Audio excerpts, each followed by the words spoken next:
नमस्कार दोस्तों, स्वागत है आप सभी का देव वर्मा एकेडमी के इस YouTube ऑफिशियल चैनल पर। साथियों, जैसे ही मैं वीडियो अपलोड करता हूं और उस पर जैसे ही आपके व्यूज आते हैं तो वे कहीं ना कहीं इस बात को दर्शाते हैं कि आप सभी ने जो देव वर्मा एकेडमी के वीडियोस पर, चैनल पर जो अपना विश्वास जताया है, उस सभी के लिए मैं आप सभी के लिए कृतज्ञ हूं। आप सभी का आभार व्यक्त करता हूं, आप सभी को बहुत बहुत धन्यवाद देता हूं। जैसे ही मैं वीडियो डालता हूं, मैं देखता हूं कि कुछ ही घंटों के अंदर यहां पर बहुत सारे व्यूज, जो कि मेरे कह सकते हैं उम्मीद से अधिक मुझे देखने को मिलते हैं, तो वे मुझे कहीं ना कहीं एक खुशी प्रदान करते हैं कि आप और हम इस तरीके से जुड़ गए हैं कि यहां पर आप लोगों को जब विश्वास है उस पर मैं खरा उतर सकूं और आप लोगों के लिए आपके मार्गदर्शक के रूप में, आपके शिक्षक के रूप में, आपके छोटे भाई, बड़े भाई, जैसा भी आप समझे उसके रूप में आपके लिए कार्य कर सकूं। आप सभी जानते हैं, अभी तक मैंने चाहे रणनीति के ऊपर बात की या MPPSC से लेकर किसी भी डाउट के ऊपर बात की, यहाँ पर आप सभी को चीज़ें उपयोगी ही लगी और ये सभी बातें आपके जो कमेंट्स है वे मुझे बतलाते रहते हैं कि मैं किस तरीके से आप लोगों को यहाँ पर प्रेरित कर रहा हूँ या आप लोगों तक सही जानकारी मुहैया करा रहा हूँ, पहुँचा रहा हूँ।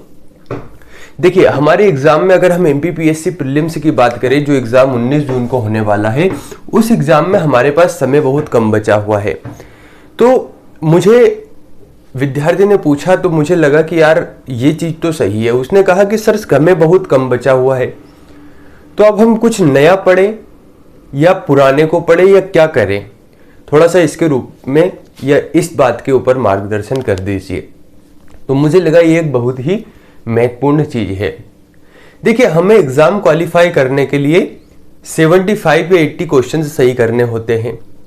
इसका मतलब यह होता है कि पूरे सिलेबस को याद कोई भी नहीं रख पाता, इसीलिए इतने अंकों पर लिस्ट यहां पर जाती है और सिलेक्शन हो जाता है।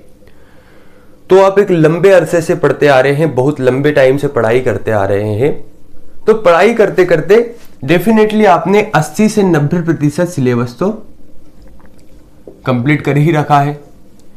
अब 80 से 90% सिलेबस को आपने कंप्लीट रखा है, तो एक चीज आप समझने का प्रयास कीजिए। मैं एक बात मानकर चलता हूं, मान लीजिए आपने सिलेबस को कंप्लीट किया है और आपके पास ये जो 8 या 9 दिन, 10 दिन जो भी हम कहें, ये बचे हुए हैं। अगर आप जो 10% सिलेबस बचा हुआ है, इस 10% सिलेबस को कंप्लीट करने के लिए निकल पड़े, अगर आप इस 10% सिलेबस को कंप्लीट करते हैं, तो निश्चित तौर पर आप मानकर चलिए कि जो आपका 80 से 90% सिलेबस जिसका रिवीजन होना चाहिए, कहीं ना कहीं इसके साथ समझौता हो रहा है। समझने का प्रयास कीजिए। आपने आज से 3 महीने पहले मान लेते हैं किसी टॉपिक को पढ़ा था। जब आप उस टॉपिक को अब देखेंगे तो आपने देखा होगा कि मुझे ऐसा लग तो रहा है कि यार मैंने इस टॉपिक को पढ़ा था, कि हाँ मैंने पढ़ा था कि दिल्ली सल्तनत के बारे में, या हम बात करें कुतुबुद्दीन ऐबक के बारे में, कि मैंने पढ़ा था कि ये चीजें थी लेकिन मुझे याद नहीं रह पा रहा है।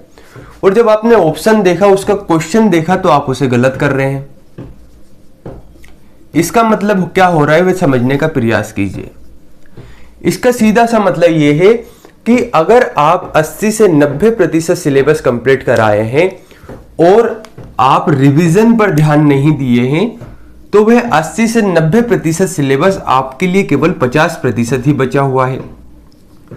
और अगर आप इस 10% के आगे भागेंगे तो ये 10% भी कंप्लीट नहीं रहेगा, इसका 5% मान लेते हैं, यानी लगभग आप 55% सिलेबस ही कंप्लीट कर पाएंगे एग्जाम तक। लेकिन अब एक चीज मानकर चलते हैं कि आप इसे छोड़ देते हैं, कि ये जो 10% सिलेबस बचा हुआ है इसे छोड़ देते हैं।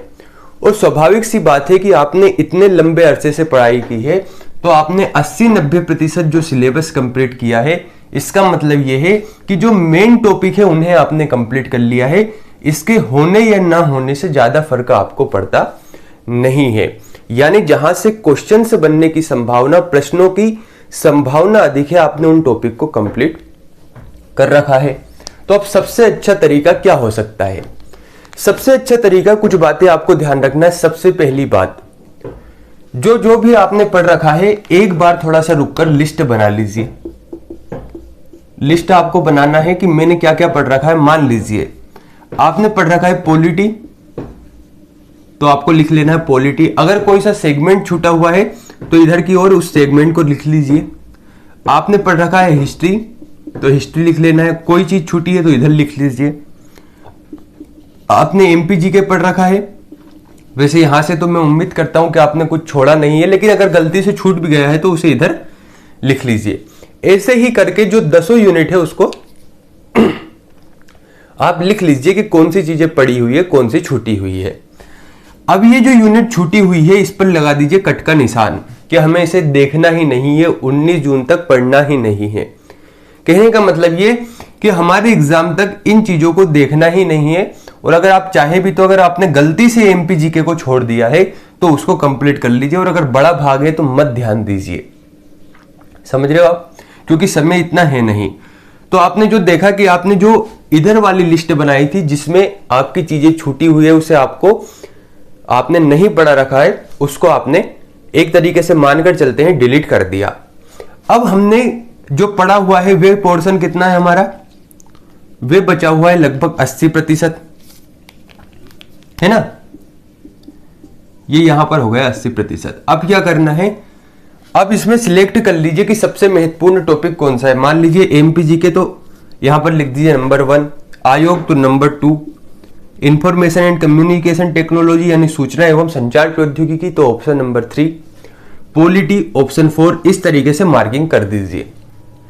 अब ध्यान देने वाली बात यह है कि सबसे ज्यादा हमें इसका रिवीजन करना है, फिर आयोग का करना है। ऐसे ही करके इस 10 दिन में सभी यूनिट को आप डिवाइड कर दीजिए जो आपने पढ़ा हुआ है, और उसका मल्टीपल टाइम रिवीजन कीजिए। यकीन मानिए अगर आप इस 10 दिन केवल रिवीजन पर ध्यान देते हैं तो आपका सिलेक्शन होना निश्चित है। उसके पीछे क्या तर्क है, उसके पीछे कारण यह होता है कि आपने अधिकतर सुना होगा कि सर जो हमारे बनते क्वेश्चंस थे, जो कहीं ना कहीं ऐसा लग रहा था कि हमने पहले पढ़ रखा है, कभी ना कभी उसे पढ़ रखा है, लेकिन गलती से वह गलत हो गया।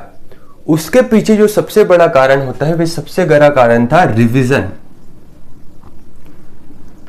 आपको उस समय वह बात समझ में नहीं आती, लेकिन बाद में समझ में आती कि शायद मैं इसे रिवाइज कर लेता, इसे एक बार और पढ़ लेता तो यह चीज मेरी गलत नहीं होती। आपने अक्सर सुना होगा कि किसी व्यक्ति का 1 नंबर, 2 या अधिकतम 3 नंबर से अगर सिलेक्शन रुक रहा है तो उसमें सबसे बड़ा कारण होता है कि उसके बनते हुए क्वेश्चन से गलत हो रहे हैं। और बनते हुए क्वेश्चन से गलत होने का मतलब क्या होता है वे समझिए। इसका मतलब होता है कि आपने किसी चीज को पढ़ रखा था, आपकी मेमोरी में से वह चीज इतने अच्छे ढंग से याद नहीं है, आपको थोड़ा सा भूला हुआ लग रहा है, तो उसके नजदीक वाला ऑप्शन, और मैं पुराने वीडियो में बात कर चुका हूं कि एमपीपीएससी के जो ऑप्शन होते हैं, जो ऑब्जेक्टिव होते हैं, वे बहुत नजदीक होते हैं, बहुत निकट के ऑब्जेक्टिव पूछे जाते हैं, जिससे आंसर लगाने में बड़ी ही कठिनाई होती है। तो आपने क्वेश्चन से पढ़ा, आपको लगा क्वेश्चन से जो है सामने वे मैंने कभी ना कभी पढ़ रखा है, लेकिन जैसे ही ऑप्शंस देखते हैं कंफ्यूजन में आकर रिवीजन ना करने की हैबिट की वजह से आप उसे गलत कर बैठते हैं। परिणाम ये निकलता है ये केवल 1, 2 या अधिकतम 3, अधिकतम मानकर चले तो 4 क्वेश्चन होते हैं, जिनकी वजह से हम सिलेक्शन से बाहर हो जाते हैं। और इसकी अपेक्षा अगर आप इस नए को पढ़ना इन दिनों में छोड़ देते हैं और इसे रिवाइज कर लेते हैं और आपके बनते क्वेश्चन से गलत नहीं होते हैं, तो आप वैसे ही सिलेक्शन ले लेंगे। तो साथियों, मैं तो यही कहूंगा कि अब ये जो 9 से 10 दिन बचे हुए हैं, इस 9 से 10 दिन में अपना 100% देते हुए केवल रिवीजन पर ध्यान देना है। अगर बार बार दिमाग में ये चीज आ रही कि यार मुझे नया पढ़ लेना चाहिए, नया पढ़ लेना चाहिए, तो उसे मत पढ़िए। अभी भी कह रहा हूं, बहुत नुकसान हो सकता है। पुराने को ही इतने अच्छे ढंग से रिवाइज कर लीजिए कि अगर वहां से प्रश्न पूछे जाते हैं तो हमारे प्रश्न गलत नहीं होना चाहिए। हमारी सफलता इसी बात से तय होगी कि हमने किसी सब्जेक्ट को कितनी बार रिवाइज किया है। समझ रहे हो आप? अगर क्वेश्चन से सामने दिखता है तो हमें उसका आंसर पता होना चाहिए और 100% उसका आंसर एग्जैक्ट पता होना चाहिए, तभी हम सिलेक्शन ले सकते हैं। मैं नहीं कहता कि 100 क्वेश्चन से आपको पता होना चाहिए, केवल 70 से 75% या 70 से 75 क्वेश्चन आप सही कर पाते हैं तो आप सिलेक्शन ले लेंगे। और उसके लिए अब इस वाले पोर्शन को, ये जो टॉपिक छूटे हुए हैं इन्हें पढ़ना कोई जरूरी नहीं है, केवल इसका रिवीजन कर लीजिए। 80 से 90% का आप सिलेक्शन ले लेंगे। तो आपको लग रहा है कि मेरे द्वारा ये जो सूचना बताई गई है ये महत्वपूर्ण है, तो आपको कमेंट कर बताना है। साथ ही चैनल को लाइक करना ना भूले और सब्सक्राइब करना ना भूले। और अगर आपके ऐसे ही कोई दोस्त है जिनको आपको लगता है कि ये सूचना बतलानी चाहिए तो वीडियो को शेयर जरूर करें। धन्यवाद।